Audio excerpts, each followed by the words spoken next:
resiste à tentação. Título do estudo do Espírito Emmanuel, através da psicografia de Chico Xavier, livro Pão Nosso, capítulo 101, baseado no versículo da Epístola de Tiago: bem-aventurado o homem que sofre a tentação. Tiago introduz a sua epístola: servo de Deus e de nosso Senhor Jesus Cristo, para as 12 tribos de Israel dispersas, saúde e ponto. Por isso iniciei o cumprimento inicial, saúde, lembrando o apóstolo Tiago. Na realidade, a carta tem um contexto muito maior do que apenas a ideia que traz nesse versículo isolado por Emmanuel: bem-aventurado, feliz, o homem que sofre a tentação. Não é apenas sofre a tentação. O conteúdo da carta de Tiago se refere ao bem sofrer a tentação. Não simplesmente sofrer. Não basta sofrer de qualquer jeito e a criatura encontrará a bem-aventurança, a felicidade. Não. Porque todo mundo sofre e se observa que nem todos que sofrem ficam felizes depois. Alguns ainda vão sofrer ainda mais, até aprender a sofrer e conquistar a verdadeira felicidade. E também tentação é uma palavra que estamos mais habituados a imaginar a queda da tentação, o desafio da tentação, algo muito grande, muito forte, muito bem pronunciado. A tentação de roubar uma grande quantidade de dinheiro. De repente as circunstâncias favorecem, a vida vai mudando, a pessoa se vê no poder, na possibilidade. A tentação de abusar da autoridade, das paixões. Aquele irmão que já se encontra viciado e luta contra o vício, o fumo, o álcool, então ele busca resistir à tentação. No entanto, tendo também este sentido na carta, no ensino do apóstolo Tiago aos irmãos cristãos, há também uma colocação muito mais ampla, mais aberta, mais extensa. Não somente a tentação grave, forte, enorme, não. Algo do nosso dia a dia, com circunstâncias simples, passando diariamente dentro do nosso coração aquela dificuldade que temos que resistir, que temos que vencer. Seria até mesmo mais adequado trocar a palavra tentação por provação. O sentido de todo o conteúdo da palavra tentação na carta, na epístola do apóstolo Tiago, é realmente as provas diárias. E Emmanuel faz o seu comentário no livro Pão Nosso também com este contexto.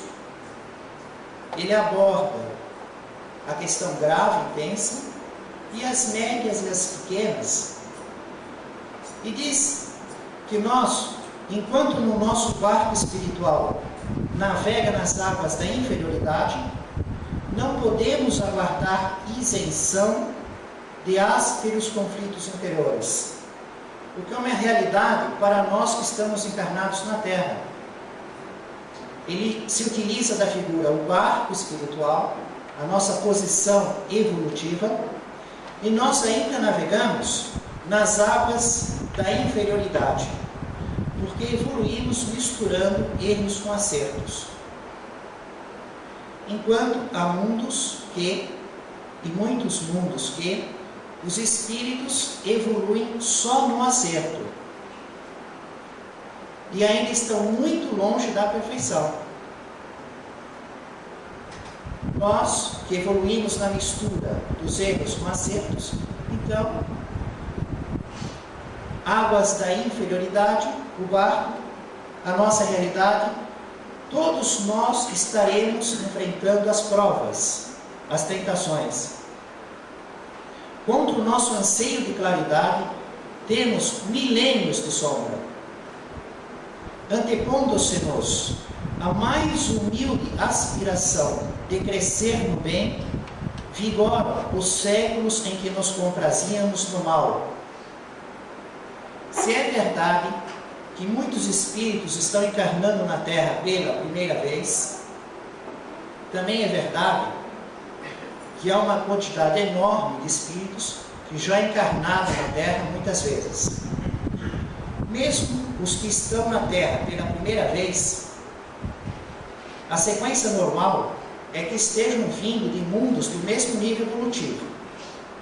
Uma pequena minoria estaria vindo de mundo muito inferior e assumindo um grande risco de agir com atitudes que provocariam escândalo, aberração no comportamento moral, assim como uma pequena minoria estaria vindo de mundos superiores e que, estando aqui, iriam produzir as vidas que nos deixam maravilhados, os santos, as invenções tecnológicas. Até mesmo no Livro dos Espíritos, Allan Kardec pergunta para os espíritos se é possível reconhecer quem está na Terra pela primeira vez. E o interessante é que os espíritos responderam: isso não tem nenhuma utilidade. Eles não responderam: não é possível. Como também não responderam: é possível. Eles responderam: isso não tem utilidade. Vira a página, próxima pergunta. Porque não era uma questão de fornecer informações da vida espiritual, do processo evolutivo, para satisfazer curiosidades. Esse está na primeira, esse está na oitava, esse está na vigésima, esse veio de tal planeta, esse veio daquele. Para que isso? Bom, ele nos fala que nós temos que vencer os dragões da animalidade, que ficam fornecendo sugestões degradantes e espreitam de novo, compelindo a porfiada batalha. Que a nossa vida, no dia a dia, é lutar contra dragões da animalidade. E nós sabemos muito bem o que é isso, porque estamos vendo as notícias, na televisão, no rádio, na internet, temos a nossa família dentro de casa, temos a vizinhança, saímos no trânsito, vamos na praia, e realmente temos que fazer um esforço, né, porque as situações provocam, e se não tomarmos conta e um controle, aquela parte sombra que está descendo para cristalizar no fundo da piscina, se mexer, de repente solta, e nós procedemos, falamos e agimos de modo que daqui a pouco estamos tremendamente envergonhados com o que fizemos.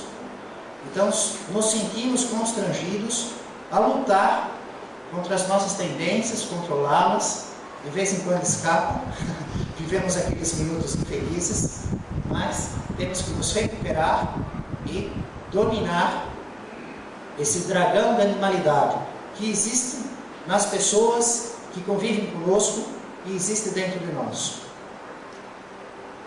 Estamos no planeta Terra governado por Jesus, o único Espírito puro, o Cristo.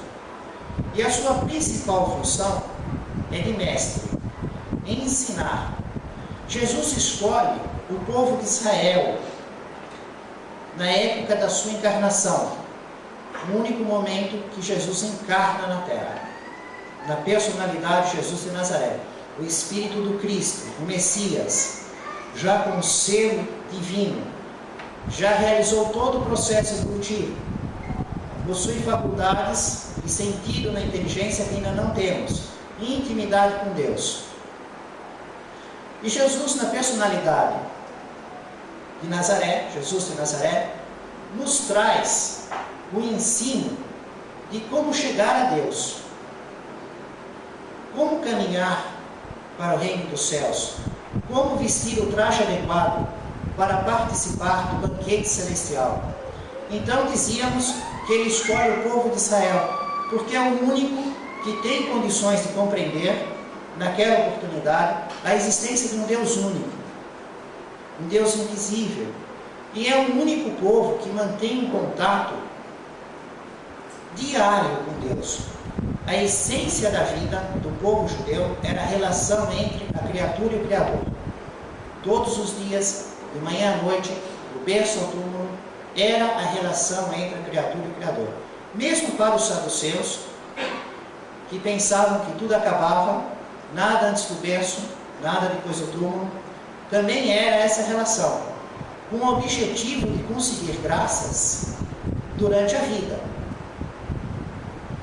Mas era essa relação. Já os fariseus, embora tinham conhecimento vago, compreendiam anjos, demônio, reencarnação, comunicação. Então, desejavam essa relação com o Criador, não só para as coisas da vida, mas também com a possibilidade de algo na continuação após a morte. Mas esta é a essência do povo judeu, a relação da criatura com o Criador. Enquanto todos os outros povos do mundo na época, cultura grega, os gentios, que adoravam ídolos de pedra, talhados pelas mãos dos homens, criados pela própria imaginação, misturando figura humana, animal, madeira, ouro, tinham relação com esses deuses no sentido de obter benefícios, evitar castigos, mas não era o principal motivo da vida. O principal motivo da vida é desfrutar a vida, conseguir o máximo de prazeres materiais, de domínio, desfrutar, curtir. Vejamos nos dias atuais que, embora as pessoas não se dizem gentios, cultura grega, vivem desta maneira, muitas pessoas ainda. Então, nessa questão do resiste à tentação, a questão que tentação também pode ser entendida como uma prova. E o que é essa prova? O que somos nós? Espíritos, seres inteligentes, estamos inseridos no processo evolutivo. Então comparamos com os alunos na escola, os estudantes, recebem a lei, o ensino, a aula, e depois é necessário haver uma prova para verificar o aproveitamento, a parte experimental. Do mesmo modo, conosco, Deus escreve a sua lei na consciência. Questão 621 no Livro dos Espíritos. Então nós temos a lei na teoria, conhecemos na teoria, mas depois recebemos o desafio na prática, onde vamos aprender experimentalmente se vamos obedecer ou desobedecer, como vamos usar o nosso livre-arbítrio com aquilo que nos foi colocado pelas circunstâncias do processo evolutivo e já se encontra na nossa consciência para a nossa evolução. Com estas partes anunciadas em primeira mão, temos condição agora de verificar dois cenários para estudar a resistência, o modo de se preparar para a tentação. O primeiro, o ensino de Jesus. Palavra número 1. O amor, o verdadeiro amor por nós. Que dica ele nos deixa? Como ele nos ensina essa relação entre a criatura e o Criador? Se comportar nesse processo evolutivo? Como ele nos oferece as advertências, os riscos? Que cenário ele traz? Num segundo momento, nós vamos verificar um caso real de um duplo suicídio por amor e por dever, registrado por Allan Kardec no livro Céu e Inferno. Esse é o objetivo do nosso estudo desta noite. Primeiro cenário, para ensinar a questão das provas, da tentação, Jesus cria uma parábola da tentação no deserto. A parábola, que é uma palavra que vem do grego, parabolê, que significa comparação. E é um recurso didático de extraordinário valor. Porque ele tem que estar baseado em coisas conhecidas. Então todo mundo está com o pé no chão, está claro para os olhos, é tudo conhecido, para falar das coisas desconhecidas. Fica fácil então entender. Para eles, os judeus na época de Jesus, era muito fácil. Para nós, não é. Por quê? Porque Jesus se utiliza dos cenários de Israel. Quem conhece o cenário de Israel? Jesus se utiliza da vida da época dele, dos judeus e dos pagãos. Quem conhece a vida, a cultura grega, a cultura do povo hebreu, o que eles faziam, como era a vida do nascimento e da morte. Então, as variáveis, que era o feijão com arroz, o prato do dia a dia desse povo, e entendiam com essas variáveis super conhecidas o sentido da parábola, para nós fica com um grau de dificuldade, porque em 2000 anos de evolução do planeta Terra, mudando os usos e costumes, as circunstâncias que era totalmente conhecido nos é desconhecido. Então, quando vemos Jesus compondo as parábolas, em vez de ter a base do conhecido para o desconhecido, temos a circunstância de ser do desconhecido para o desconhecido. Logo, não vamos a lugar nenhum. Temos que estudar o desconhecido, torná-lo conhecido. E aí sim, do conhecido para o desconhecido. Jesus, de fato, fica 40 dias no deserto. Porém, ele compõe uma parábola. Não existe a tentação do demônio, de Satanás, em Jesus. E a cada circunstância que vamos observando nas anotações de Mateus, Marcos, Lucas e João, em todo o Evangelho, embora a tentação no deserto está anotado apenas por Mateus, Marcos e Lucas, e não é anotado por João, nós temos que verificar se é fato real ou se é parábola. E essa circunstância da tentação de Jesus no deserto é a mais fácil de todas. Está na cara, assim, gritando, assim, bem vermelho, parábola, porque ela fala de absurdos, que então já mostra que é parábola. Na parábola pode fazer absurdo, coisas imaginárias? Pode, desde que todo mundo compreenda que aquilo existe, sabe o que significa aquilo. Por exemplo, Papai Noel. Todo mundo sabe o que é Papai Noel? Existe? Não. Mas se eu contar algo do Papai Noel, todos vão entender. Não existe, mas vão entender o que eu quero dizer. Na época de Jesus, eles não sabiam o que é o Papai Noel. Podia falar em Papai Noel na época deles? Tinha que explicar a cultura do futuro. Que é o que nós vamos fazer de modo inverso, ver a cultura do passado. Né? Então, é possível compor a parábola com fatos que se conhecem o que quer dizer, mas não são reais, que é o caso da tentação no deserto. Também você pode compor a parábola se colocando dentro da composição imaginária. Não tem problema nenhum, continua sendo parábola e é um processo didático excelente. Jesus se coloca na parábola, e não é a única. Tem outras que ele também se coloca. Tem outras parábolas que ele não se coloca na parábola. Então, nesta parábola, ele se coloca. A questão do 40 dias, existe toda uma simbologia espiritual, mas que nós não vamos estudar, porque não estamos estudando a parábola. O que nós estamos estudando é o ensino de Jesus para a criatura se progredir espiritualmente, buscando o reino dos céus, construindo o reino de Deus em seu coração. As 3 dicas. O que nós estamos interessados, nas 3 grandes dicas que Jesus fornece quando compõe essa parábola, é no aprender, no obedecer e no amar. No fundo é isso. Ele coloca a criatura com Deus e diz assim: aprende com Deus, obedece a Deus e ama a Deus. E para isso ter um valor, uma emoção muito forte para o povo judeu, ele compõe essa parábola, se colocando no meio. Por que é fácil ver que é parábola? Porque no contexto dela, o demônio, Satanás, ele submete Jesus aos seus caprichos. ele leva para o pináculo, para o alto do pináculo, ele leva no alto do monte. E na hierarquia espiritual é impossível o espírito de menor evolução submeter, dominar, subjugar o de maior evolução. Isso é uma regra sem exceção, isso não existe, isso é impossível. Outra coisa impossível é um espírito puro estar em provação. A provação é um método de avaliação, a provação é a tentação para os alunos que ainda estão no curso, estão em processo. O espírito que já é formado, que já é puro, não existe provação para ele já está diplomado, ele já tem um selo divino, ele já é criatura perfeita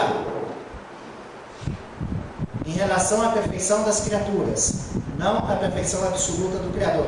Existem incontáveis na Terra, e nós estamos a caminho, muito longe. Podemos compreender isso só de modo bem vago, e até mesmo só acreditamos nesse nosso destino porque Jesus veio aqui e vestiu um corpo e fez coisas e diz que é, e os Espíritos confirmam, então acreditamos nelas. Porque olhando para o nosso interior fica difícil de imaginar que isso vai acontecer. Então Jesus compõe essa parábola e fica fácil reconhecer em virtude das leis espirituais conhecidas, por observar a vida no mundo espiritual, estudar a codificação espírita de Allan Kardec, os livros da produção mediúnica de Chico Xavier, outras boas obras compatíveis, compreendemos o poder das classes evolutivas e que o menos evoluído não subjuga o mais evoluído e que não há necessidade de provas para o espírito que chegou à perfeição. Jesus se utiliza de um cenário extraordinariamente marcante, único no planeta Terra. Uma área em que está próximo o Mar Morto, o lugar mais baixo do mundo que os olhos humanos podem tocar. A superfície da água, 394 metros abaixo do nível do mar. Extraordinariamente salgado. Você senta e não afunda. Dá para ler sentado. É desconfortável, porque aquela lama pegajosa preta lá. Mas é assim. O oásis de Jericó, a cidade mais antiga do mundo, continuamente habitada, 10 mil anos, que dizem os acadêmicos. E Jerusalém, algo entre 760 e 800 metros acima do nível do mar, a poucas dezenas de quilômetros. Então, a poucas dezenas de quilômetros, 20, 30 quilômetros, um desnível de aproximadamente 1.200 metros. Um oásis, o deserto é de pedra, um lugar que marca uma emoção, de tal maneira que o próprio lugar, o deserto de pedra, que Jesus escolhe para fazer o seu retiro e compor a sua parábola, ele em si já era uma parábola, de certo modo. Eu andava no ônibus, e quando eu comecei a ver aquelas pedras, aquela formação, aquele desnível, eu fiquei encantado, e passava bem do lado da janela que eu estava quando eu fiz a viagem. E eu via, comecei a fazer um exercício, uma brincadeira, um passatempo, que eu faço na praia. Eu fico olhando as nuvens e busco formas. E é divertido, se a gente vê flor, vê um bichinho, aí forma a nuvem, forma lá. As pedras não saíam do lugar, mas elas nos inspiravam, por comparações, a ver coisas, em virtude do corte, da textura, do jeito. De tal maneira que eu ficava pensando, será que é esse o deserto da Judéia? Será que é esse o deserto? Até que o guia, o professor Severino Celestino, que estava nos levando naquele tour, falou, olha, nós estamos diante do cenário que Jesus falou para compor o parábola. Daqui a pouco paramos no ônibus e foi anunciado X tempo para toalete, um cafezinho e compras. E havia uma loja gigantesca de compras em Jericó, no oásis de Jericó, na cidade de Jericó. E quando desceu do ônibus, foi todo mundo para lá e eu fui ao contrário. Que eu queria ficar olhando, buscar um ponto de vista para continuar aquela delícia de ver aquelas pedras. Você imagina o que você vê nas nuvens? Você vê naquelas pedras. E eu fiquei pensando, mas será que Jesus ficou realmente 40 dias nesse lugar hostil? Não dá para andar? Como é que passa esses níveis? Que caminho que ele fez aí dentro? É bem verdade que é uma área grande, a gente deu uma espiada num certo trecho, confortavelmente, no ônibus, com ar-condicionado, depois a pé e tal, né, um trecho da estrada. Então, Jesus escolhe um lugar, o deserto da Judéia, que já tem no coração de cada um deles um campo emocional que não dá para esquecer. Compõe uma parábola se colocando. E a primeira circunstância, ele fala a respeito do aprender. Porque na sua composição, ele diz que se passaram 40 dias e que ele teria tido fome. E que o demônio aparece e diz para ele, olha, está com fome? Você tem o poder, você é o Filho de Deus, você pode tudo, conhece tudo, transforma qualquer coisa em qualquer coisa. Transforma essas pedras em pão. Primeira tentação. E o poder que Jesus traz consigo, jamais ele usa por desafio. Ninguém chegou, eu quero ver se você cura essa pessoa, cura aquele lá. Quando pediam sinal para ele, ele dizia, sinal vocês vão ter só de Jonas, que é um estudo muito interessante, faremos oportunamente. Ele realizava o uso dos seus poderes só por amor, para aliviar dor, para consolo. E dentro dessa sequência, dessa realidade, as pessoas instruíam, viam, observavam e tinham a prova que ele era o Cristo Messias. Mas ele não fazia para provar. Ele fazia simplesmente pelo amor. Então, Jesus diz assim, que está escrito, não só de pão vive o homem, mas de toda palavra que sai da boca de Deus. E ele vai compondo o diálogo entre o demônio e Satanás, e as respostas que ele dá na composição da parábola, não usando frases novas, que ninguém nunca ouviu falar. Quase todas ele já tira da Escritura, da Torá, dos livros Gênesis, Êxodo, Levítico, Números, Deuteronômio, da lei dos profetas. Algo que os judeus ouviam desde os 5 anos. Ouviam. Na sinagoga, no ensino oral, cantado, repetido. E aqueles que tinham melhores condições financeiras, depois iam estudar em Jerusalém, iam aprender a ler e escrever. Então não eram alfabetizados em ler e escrever, mas conheciam a lei pela palavra, ouvindo. E essa lei, de que Jesus vai tirando trechos do livro de Salmos, do livro de Deuteronômio, que eles ouvem desde os 5 anos, é uma relação entre a criatura e o Criador. São os famosos mais de 600 mandamentos da lei escrita, que eles têm que observar, a tradição oral, de obedecer a Deus, agradar a Deus. Então, Jesus diz que tem que aprender ouvindo a palavra de Deus. Como é que eles aprendiam? Como é que nós aprendemos hoje? Como é que as crianças aprendem hoje? Vai na escola, pega a folha de papel, bolinha, perninha A, bolinha, pauzinha B, vai ser alfabetizada. Né? E também já temos na lista do material escolar para comprar pendrive. Também já vão entrando no computador. Não é assim? Como é que eles aprendiam naquela época? Tinha pendrive? Ia ler e escrever? Ficava ouvindo a palavra que vem da boca de Deus, que para eles era a Torá, que está lá, Deuteronômio, Números, Levítico, Êxodo, Salmos.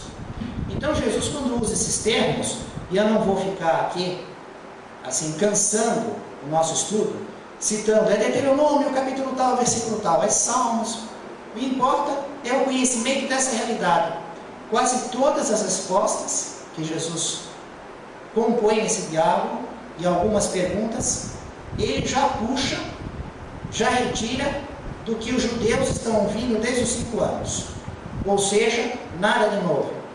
Ele pega um cenário marcante no coração e pega palavras que eles estão cansados de ouvir. Só arruma elas no diálogo, para dar ênfase ao seu ensino. A aprender com Deus. Emmanuel nos faz um comentário, interpretando essa passagem, que nessa resposta, também Jesus ensina que temos que dar preferência à vida espiritual, que não podemos viver apenas e exclusivamente da vida material. Não só de pão vive o homem, mas de toda palavra que sai da boca de Deus. Então Jesus nos ensina a aprender com Deus. Um detalhe interessante também, que nos comprova que essa circunstância é uma parábola, é uma psicografia que Allan Kardec recebe, que é realizada na cidade de Bordeaux, no ano de 1862, pelo espírito de João Evangelista, que ou é o próprio espírito, ou é um discípulo que aprende com esse espírito e usa o nome da classe. Porque Allan Kardec diz que os espíritos fazem isso. Eles podem dar a sua identidade, da personalidade que foram, ou às vezes eles nunca tiveram vida nenhuma na Terra, mas estão conosco estudando, trabalhando, cuidando. Ele pode falar então, assinar, para não ter nenhum nome assinado, ele pode assinar com o nome da classe que ele estuda. João Evangelista, cidade de Bordeaux, de 1862. E ele diz, interessante que é justamente o único que não faz anotação nenhuma no Evangelho. E no Evangelho quem anota essa parábola é Mateus, Marcos e Lucas. Se fosse um deles, dizer aí, mas você anotou lá, anota aqui. Esse daí é o único que não anotou e que vem falar na codificação espírita de Allan Kardec sobre isso, dizendo, olha, qualquer criança vê que é uma parábola. Isso para a condição de compreensão espiritual que é fornecida pela codificação espírita de Allan Kardec, porque se não tem esse conhecimento, não conhece a vida do mundo espiritual, como nos ensinam os espíritos, através do livro dos espíritos e seguintes, aí pode ser um desafio. Aí a pessoa pode pensar que Jesus resistiu à tentação, como se ele tivesse risco de erro. Como se Deus fizesse anjos que se rebelam, que se declaram no crime, que declaram guerra a Deus, produto com defeito de fabricação, que tem que chamar de volta, fazer recall, que nem fazem as montadoras com os automóveis. Então, com a compreensão da doutrina espírita, ele nos traz nessa psicografia, em Bordeaux, que realmente não tem o que dúvida nenhuma, é muito evidente. O segundo ensino que Jesus nos traz é obedecer a Deus. E ele diz que o demônio leva Jesus para a cidade santa de Jerusalém, no pináculo, que é o ponto mais alto do templo. O ponto mais alto é o pináculo, é o oposto da Torre Antônia. A Torre Antônia, a fortaleza, palácio de um lado, do outro lado está o pináculo e é o ponto mais alto. E diz assim: se tu és o Filho de Deus, lança-te daqui abaixo, porque está escrito, a seus anjos ordenará a teu respeito, e eles se tomarão pelas mãos, para que não tropeces em alguma pedra. É uma citação do livro de Salmos. Então Jesus põe o demônio apelando para a própria Escritura, dizendo, olha, no plano, Deus garante que você não erra, que os anjos estão a seu serviço. Você pode se jogar desse lugar aqui tão alto, que você não cai e morre. Eles te pegam pelas mãos. E Jesus responde para ele, também está escrito, não tentarás o Senhor teu Deus. Não se coloca Deus em prova.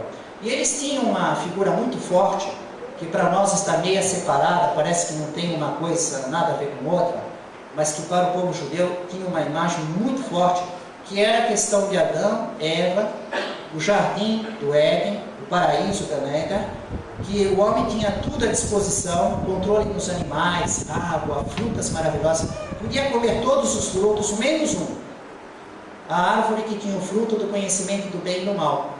Todos os outros eram do bem. Se ele ficasse comendo fruto de qualquer árvore, de todas as outras, que era tudo do bem, ele vivia sempre em conforto. E Deus dizia para ele, olha, se você comer dessa, que é do bem e do mal, você vai conhecer a morte. E aí surge aquilo que nós já sabemos, a cobra, Eva e Adão. A cobra convence, Eva come, dá para Adão come, Deus aparece, ele diz, foi ela que mandou, ela diz, foi a cobra. Eles saem do paraíso e ela passa a ter sofrimento. E Adão passa a ter sofrimento, a mulher passa a ter parto com dor, ele passa a ganhar a vida com suor do rosto, com trabalho. Eles continuam vivos, mas na palavra de Deus mortos, ou seja, vivem com sofrimento. Então morte significa viver com sofrimento. Acho que quase todos nós estamos mortos, mesmo vivos, né? Perderam as delícias de estar com aquela vida. Mas por quê? Desobedeceram a Deus. Jesus disse: obedece a Deus. A lei está escrito: não tentarás, não colocar em prova Deus. Deus disse para não comer essa fruta. Vou obedecer ou não? Eles não obedeceram. O que aconteceu? Continuaram vivos, mas mortos, vivendo com sofrimento. E na terceira circunstância, Jesus também puxa a questão de Deuteronômio. Ele coloca que o demônio o teria constrangido e o levado para um monte muito alto, e dito assim: eu te darei todo esse poder e a glória desses reinos, se tu prostrado me adorares. E Jesus responde, com o livro de Deuteronômio: retira-te, Satanás, porque está escrito: adorarás o Senhor teu Deus, e só a Ele prestarás culto.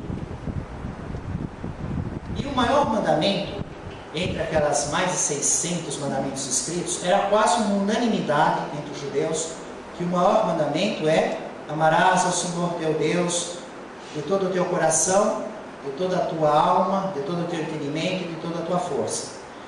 Então quase todos eles tinham como unânime este sendo o maior mandamento dos mais de 600 mandamentos escritos e toda a tradição oral: amar a Deus. Jesus nos coloca então 3 circunstâncias para a nossa vida diária, que é o que Emmanuel está fazendo. O que Emmanuel faz? Ele retira uma parte do Evangelho, uma linha anotada pelo apóstolo Tiago, e nos faz ver a aplicação na nossa vida. Então essa parábola que Jesus compõe, se colocando em tentação no deserto, é para a nossa aplicação diária. O que temos que fazer nós, nas nossas provas, no nosso roteiro evolutivo como aprendizes, espíritos aprendizes, as 3 dicas de Jesus, para levar para casa. Qualquer dúvida está sendo gravado, depois entra na página do Espiritismo Cristão. Aprender com Deus, obedecer a Deus, amar a Deus. Tenha isso sempre no coração. As provas obrigatoriamente estarão na nossa frente. Não existe aluno que vai receber o diploma de graduado sem prova. Não é possível não passar pelas provas, mas podemos resolvê-las com louvor. O bem sofrer, ou aquelas que nem são sofrimento, solucioná-las de acordo a vir um certo, próximo ano, próxima etapa evolutiva, e continuamos com o nosso conforto evolutivo. Não imagine que Jesus compôs a parábola e que depois o demônio foi embora. Jesus toma o cuidado de colocar na sua composição da parábola que o demônio não desiste, ele se afasta só até o tempo oportuno. Vejam o capricho do mestre. O demônio se afasta na sua composição da parábola só até o tempo oportuno. Daqui a pouco ele está aí na nossa presença, nos colocando na prova, querendo que demos preferência para as coisas materiais, em vez de ser a preferência da vida espiritual, em vez de aprender com Deus, aprender com ídolos, a querer provar Deus. Está na nossa consciência: não se mate, não roube, não explore, e a gente faz ao contrário, prova Deus. A amar outras coisas e não a Deus acima de tudo. Então, em tempo oportuno, o demônio está de volta. E no segundo cenário, que vamos estudar a questão da tentação, vamos observar um caso real: o duplo suicídio por amor e por dever, que foi uma matéria que foi publicada num jornal de grande circulação em 1862. Estamos na época da codificação espírita de Allan Kardec. 1857 foi publicado o Livro dos Espíritos, na primeira edição, com 501 perguntas. 1861, a segunda edição, ele já possui as 1019 perguntas. Não temos ainda o Evangelho segundo o Espiritismo, o Céu e o Inferno e a Gênese. 1862, um jornal de grande circulação noticia um fato que ocorre que um casal, uma moça Palmira, linda, encantadora, afável e tinha sua mão muito pretendida. E naquela época, acontecia que o pai tinha uma influência muito grande em determinar com quem a filha ia casar. A sugestão sutil do pai era quase uma ordem que não podia nem pensar diferente. E essa moça Palmira, ela estava apaixonada por um moço pobre. Esse moço pobre tinha um amigo que era um moço rico. E eram amigos íntimos, ideais, conviviam muito juntos.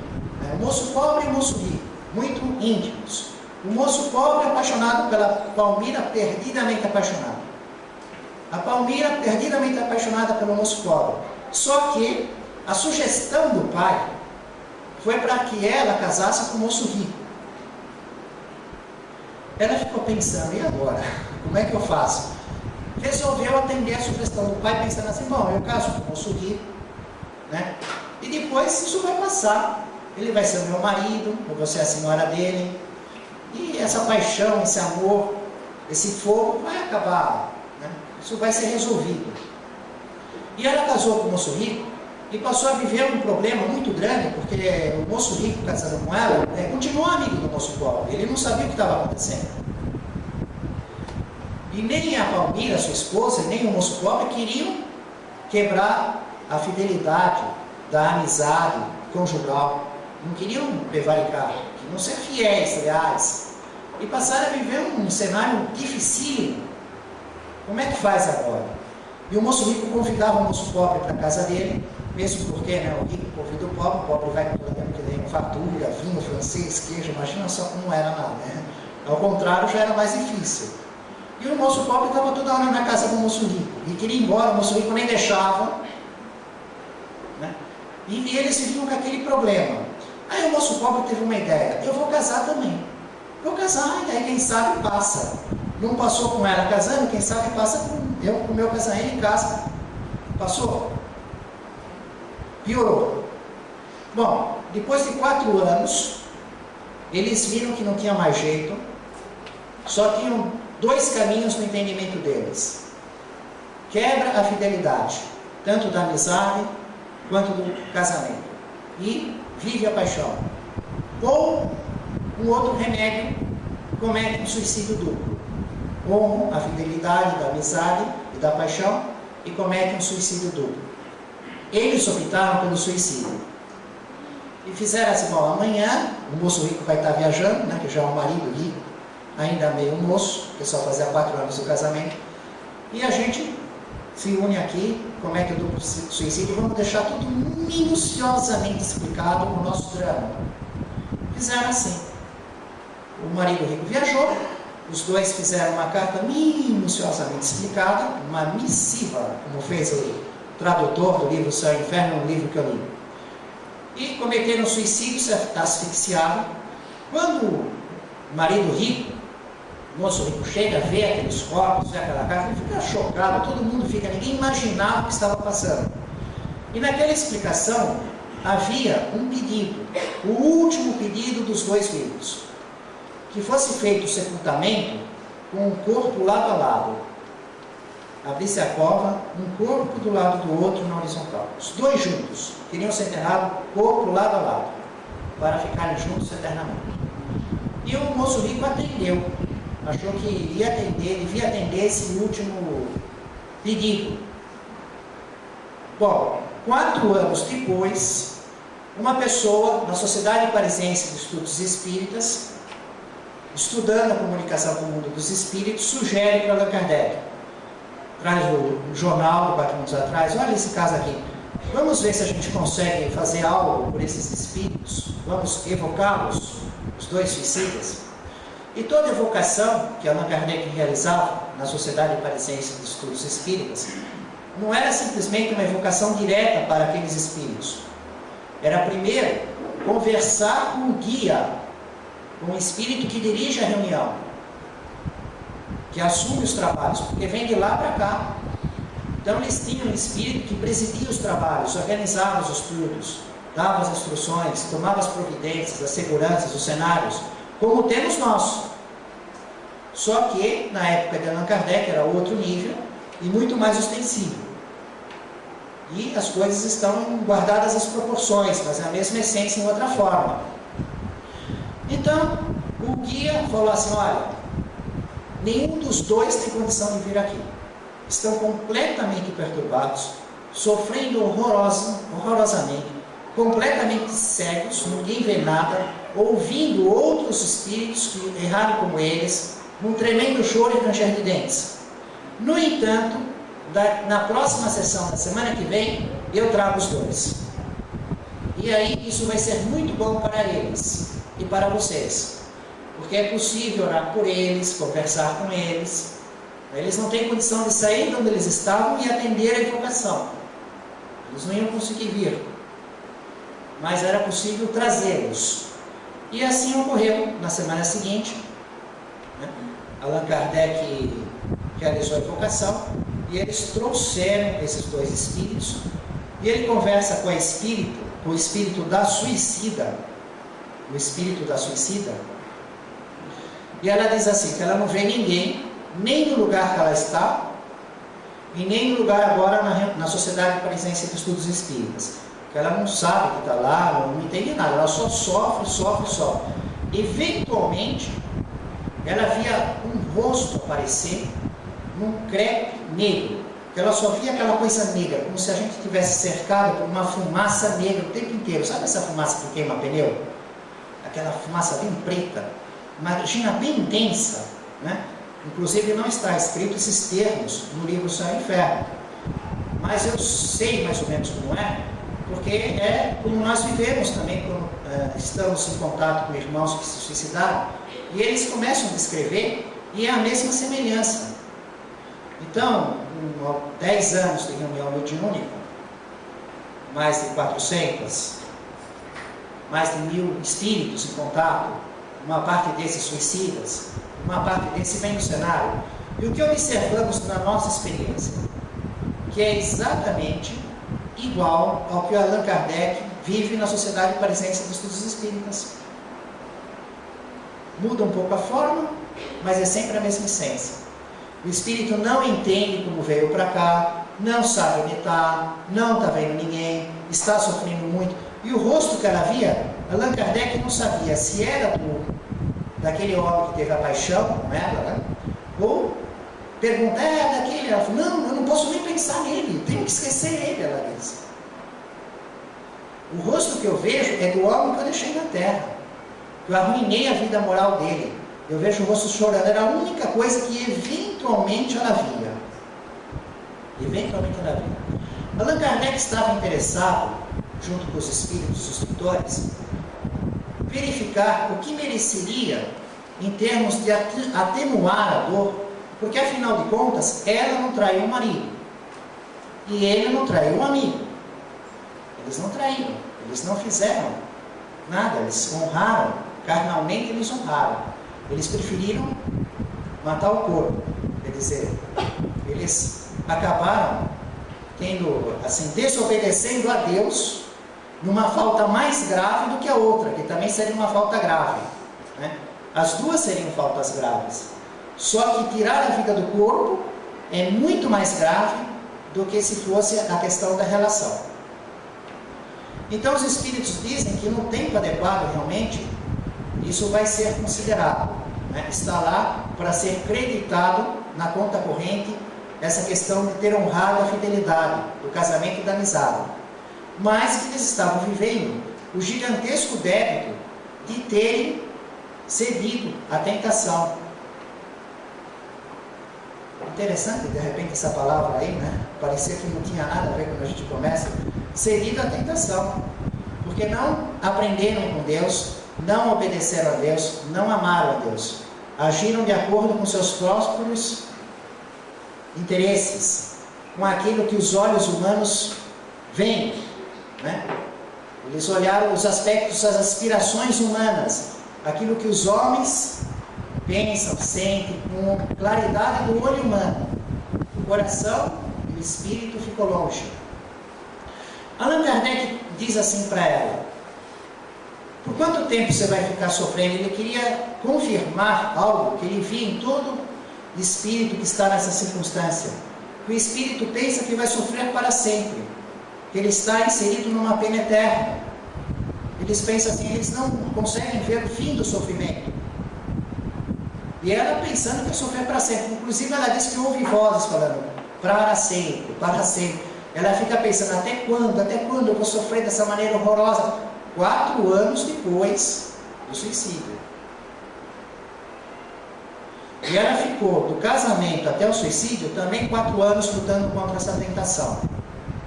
Dá 8 anos, 4 do suicídio e 4 que ela lutou antes do suicídio, casada. Bom, então Allan Kardec procura instruí-la: olha, não é para sempre, você precisa se arrepender. E ela não consegue ouvi-lo. Ela fica confusa, que é uma realidade que nós percebemos. Falamos, tentamos conversar com o irmão e percebemos que ele está bem fora mesmo de uma condição de uma lucidez.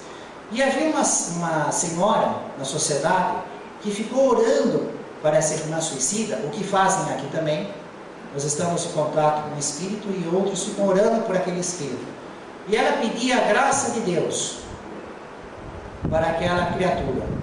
Rogava a Deus por uma graça. E de repente, a suicida começa a falar: eu estou ouvindo a palavra graça. E Allan Kardec achou meio estranho, porque ele não falou nada de graça. Ele estava falando que ela tinha que se arrepender, que ela compreendeu o seu erro, né? Que o sofrimento ia ter um termo, que ela já ia sentir um alívio, que Deus é Pai de misericórdia. Ele não mencionou a palavra graça, só que ela falava: eu só uso a palavra graça, graça, graça. Depois então Allan Kardec verifica nos seus estudos, que nós fazemos também. Primeiro nos ocupamos em auxiliar o espírito que sofre, e depois fazemos um estudo dos fenômenos, nos instruímos, e aí observamos os detalhes que vivemos.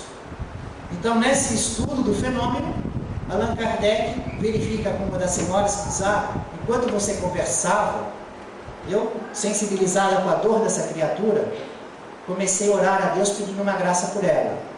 Então, o espírito estava em contato com Allan Kardec, entre aspas. No fundo ele estava ouvindo uma prece de uma senhora na sala. Vejam como a prece é importante. O que Allan Kardec falava com ela não ouvia, por mais certo que fosse a lógica. Só que o sentimento da mulher em prece, ela ouviu a palavra, ela registrou. Vejam como é importante a nossa prece sincera, o nosso sentimento sincero está acima de qualquer logística para auxiliar nossos entes queridos, que eventualmente caem em tentação. No entanto, eles caíram, porque se sujeitaram às claridades dos olhos. Se estivermos prestando atenção no ensino de Jesus, em aprender, obedecer e amar a Deus, nessas palavras que a produção mediúnica de Chico Xavier nos traz, com certeza, a claridade que os homens trazem para os olhos humanos, teremos todo o respeito por ela. No entanto, viveremos com a luz do Espírito imortal. Família espiritual de Jesus, no caminho do reino dos céus, em nome do Mestre Jesus, louvado seja Deus.